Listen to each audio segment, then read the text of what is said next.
There's a narrative going around in the nail community. A narrative? I see what you did there. This is not a video I ever imagined having to make. It sounds like someone is looking out for you. It goes something like this. I have an acrylate allergy and I test these products so you don't have to. It feels as if someone is taking one for the team and it feels like protection. Having an acrylate allergy does not make you a universal safety filter for everybody else who also has an acrylate allergy. In this industry, you can literally just be minding your own business, not hurting anyone, not ever coming for anyone.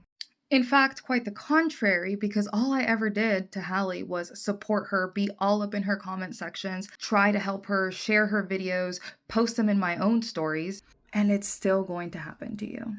The thing is, everything that she said in this video, I've said many times. In fact, there is a disclaimer at the bottom of every single one of my videos stating exactly this.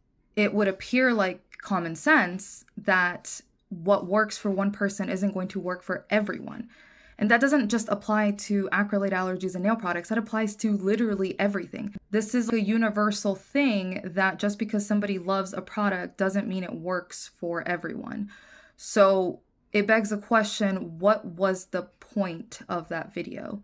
And I did ask. She didn't reply to me, but she replied to somebody else stating that it was because she no longer aligned with me and she felt people ought to know, which is fine. But when I did not align with her, when she called Doug Schoon a biased scientist, basically implied that he was bought and that you would be safe 9 out of 10 times if you used a random lamp with a random gel. Even though I vehemently disagree with that, I didn't feel that people ought to know or the need to make a video publicly bashing you. But that's okay. We all handle things in our own way. I get it. A public breakup does better. And also, Hallie, while I'm very appreciative, and I've always told you how appreciative I was when you shared my one original video, you didn't make me. So why are you trying to make it sound like, well, I created this monster, I have to put it back in the box? That's actually such a wild thing to say. How many videos did I make after that? Sending people to your page and expressing my gratitude for you sharing that video and joining the mission, or so I thought. But these responses are telling. Are you enjoying this? Why? Genuinely, why?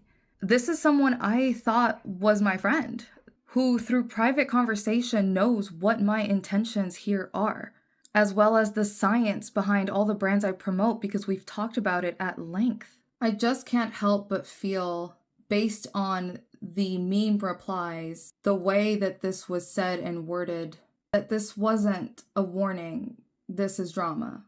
And I can't even lie. It's hurtful because this is somebody that I trusted, that I looked up to, that I was beaming with excitement when she started sharing my videos last year. I'm just so, I don't know what to say, honestly. So I guess I'll just say nothing other than she's right. As I always say, do your own research, form your own opinions, and I guess test your own products. When I started testing products, I literally had no idea where to start. The first thing I tested was Canny, which I now know has 34% HPMA. And I wish somebody like me had told me that when I first started trying products. So at the very least, I'm trying to give you guys a guideline of where to start if you are going to test your own product. I really wish this was a place where we could all just come together and help each other and be supportive of each other. That's what this whole thing should be about. If we aren't here to help and uplift each other, what are we doing? But unfortunately, the longer time goes on, the more I'm realizing that's very much not the case. I really don't understand why things had to end this way. And I am still open to that conversation if you'd like to have it. So genuinely, Hallie, I thank you for everything that you did when I was starting out, for all of your support. I wish you the best.